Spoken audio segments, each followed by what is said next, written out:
आप सभी का मिस्टर इन्फो बाबा चैनल में स्वागत है। आज हम बात करेंगे स्पेसएक्स की शानदार लैंडिंग्स के बारे में। स्पेसएक्स ने न केवल अंतरिक्ष यात्रा में क्रांति ला दी है, बल्कि रॉकेट लैंडिंग की अनोखी तकनीकों से भी इतिहास रच दिया है। तो चलिए बिना देर किए इस वीडियो को प्रारंभ करते हैं।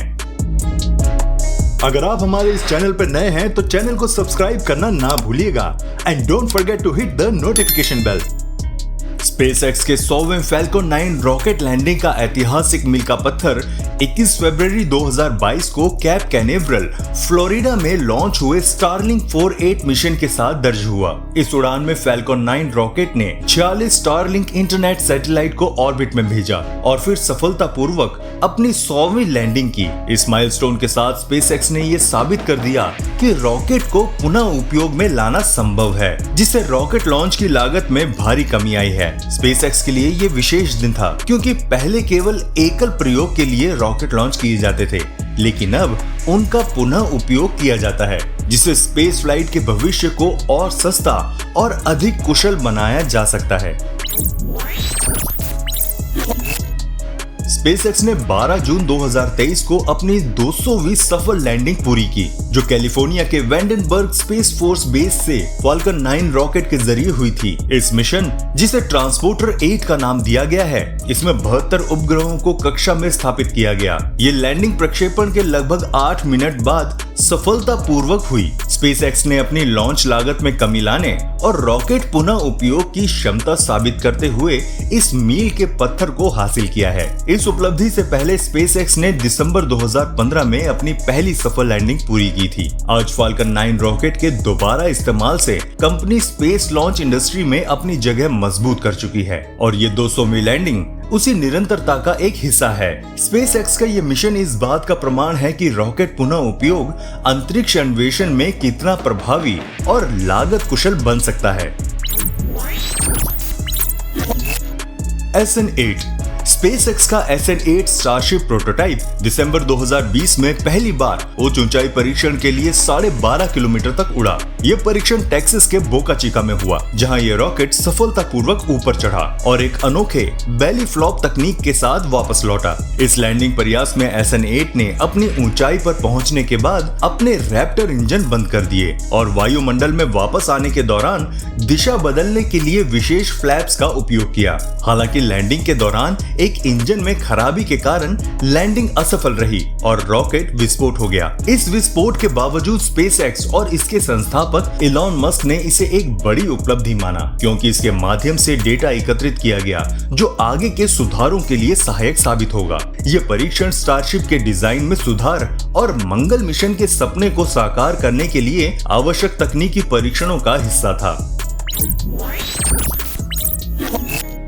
क्रू 1 स्प्लैशडाउन स्पेसएक्स का क्रू 1 मिशन, जिसे रेजिलियंस क्रू ड्रैगन कैप्सूल का उपयोग करते हुए किया गया, इसने मई 2021 में अंतरराष्ट्रीय स्पेस स्टेशन से धरती पर सफलतापूर्वक वापसी की। ये स्प्लैशडाउन फ्लोरिडा के पनामा सिटी के पास मैक्सिको की खाड़ी में हुआ। इस मिशन में 4 अंतरिक्ष यात्री शामिल थे, नासा के Michael Hopkins, Victor Glover, Shannon Walker और जापान के एस्ट्रोनॉट सोइची नेगुची। इन्होंने लगभग 6 महीने ISS पर विज्ञान अनुसंधान किया और सफलतापूर्वक पृथ्वी पर लौट आए। इस दौरान कैप्सूल के ड्रॉप और मेन पैराशूट ने करीब 18,000 और 6,000 फीट की ऊंचाई पर खुलकर उसे सुरक्षित लैंडिंग में मदद की। क्रू 1 मिशन ने स्पेसएक्स की क्रू फ्लाइट के क्षेत्र में एक महत्वपूर्ण सफलता हासिल की, ये दिखाते हुए कि दिन और रात दोनों स्थितियों में सुरक्षित लैंडिंग संभव है। अल्पसैट 6A स्पेसएक्स ने 11 अप्रैल 2019 को पहली बार एक साथ 3 बूस्टर को सफलतापूर्वक लैंड करवाकर इतिहास रचा, जो कि फाल्कन हैवी की पहली वाणिज्यिक उड़ान का हिस्सा था। इस मिशन में अल्पसैट 6A ने एक उच्च क्षमता वाले संचार उपग्रह को जियोसिंक्रोनस ऑर्बिट में स्थापित करना था। फाल्कन हैवी ने कैनेडी स्पेस सेंटर, फ्लोरिडा से उड़ान भरी और तीनों बूस्टर्स ने सफलतापूर्वक पृथ्वी पर वापसी की। 2 साइड बूस्टर फ्लोरिडा के लैंडिंग जोन पर उतरे। जबकि केंद्रीय कोर बूस्टर अटलांटिक महासागर में स्थित of course I love you drone ship पर उतरा। ये पहली बार था जब फाल्कन हैवी के 3 बूस्टर्स सफलतापूर्वक पुनः प्राप्त किए गए, जबकि पिछले मिशन में केंद्रीय बूस्टर असफल रहा था। इस ऐतिहासिक लैंडिंग ने अंतरिक्ष में पुनः प्रयोज्य रॉकेट की क्षमता को और मजबूत किया। SN9 SpaceX का SN9 स्टारशिप प्रोटोटाइप लैंडिंग में असफल रहा, लेकिन इसके टेस्ट ने महत्वपूर्ण डेटा प्रदान किए। 2 फरवरी 2021 में SN9 ने लगभग 10 किलोमीटर की ऊंचाई तक सफलतापूर्वक उड़ान भरी। अपने 3 रैप्टर इंजनों की मदद से ऊंचाई प्राप्त करने के बाद ये लैंडिंग के लिए वापस लौटने लगा और एरोडायनेमिक कंट्रोल का प्रदर्शन करते हुए वापस जमीन की ओर आया। लैंडिंग फ्लिप के दौरान इसके 2 इंजनों में से एक पुनः जल नहीं पाया, जिससे इसकी लैंडिंग तेज गति पर हुई और ये दुर्घटनाग्रस्त हो गया। हालांकि लैंडिंग सफल नहीं हो सकी। स्पेसएक्स के इंजीनियरों ने इसे विकास के लिए महत्वपूर्ण बताया, विशेषकर सबसोनिक री एंट्री कंट्रोल में सुधार के लिए। इस प्रोटोटाइप का उद्देश्य मंगल और चंद्रमा तक लंबी दूरी की उड़ान के लिए दोबारा उपयोग योग्य सिस्टम का परीक्षण करना था। इस घटना से मिले डेटा का उपयोग भविष्य के टेस्ट फ्लाइट के लिए सुधारों में किया जाएगा। CRS-6 SpaceX के CRS-6 मिशन ने एक महत्वपूर्ण मील का पत्थर साबित किया। यह मिशन अप्रैल 2015 में लॉन्च हुआ और इसका उद्देश्य इंटरनेशनल स्पेस सेंटर के लिए आपूर्ति भेजना था। इस दौरान SpaceX ने फैल्कन 9 के पहले चरण को एक ड्रोन शिप पर लैंड करने की कोशिश की। हालांकि लैंडिंग तकनीकी समस्याओं के कारण सफल नहीं हो सकी। रॉकेट ने प्लेटफॉर्म पर लैंडिंग तो की, लेकिन अत्यधिक गति की वजह से वह गिर गया और नष्ट हो गया। मस्क ने बाद में बताया कि रॉकेट का नियंत्रण सिस्टम पूरी तरह से काम नहीं कर पाया, क्योंकि एक बाइप्रोप्लांट वाल्व अटक गया था। हालांकि मिशन के दौरान ड्रैगन कैप्सूल सफलतापूर्वक ISS से पृथ्वी पर लौट आया और प्रशांत महासागर में सुरक्षित रूप से पानी में उतरा।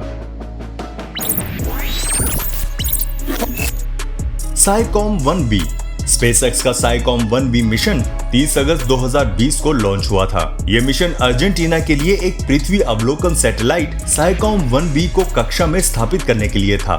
इस मिशन में 2 छोटे सैटेलाइट भी शामिल थे, GNOMES-1 और TIWAG 0172, जो जलवायु और मौसम पूर्वानुमान के लिए डेटा प्रदान करेंगे। ये लॉन्च विशेष रूप से महत्वपूर्ण था, क्योंकि ये फ्लोरिडा के ईस्ट कोस्ट से पहले पोलर ऑर्बिट में लॉन्च किया गया था, जो कि 1960 के दशक के बाद से नहीं हुआ था। इसके लिए फैल्कन 9 का B1059 बूस्टर उपयोग में था, जो पहले ही 3 सफल उड़ानें कर चुका था। लॉन्च के बाद SpaceX ने अपने बूस्टर को कैप कैनेवरल के लैंडिंग जोन 1 पर सुरक्षित रूप से उतार लिया, जो इस मिशन की सफलता को और भी महत्वपूर्ण बनाता है।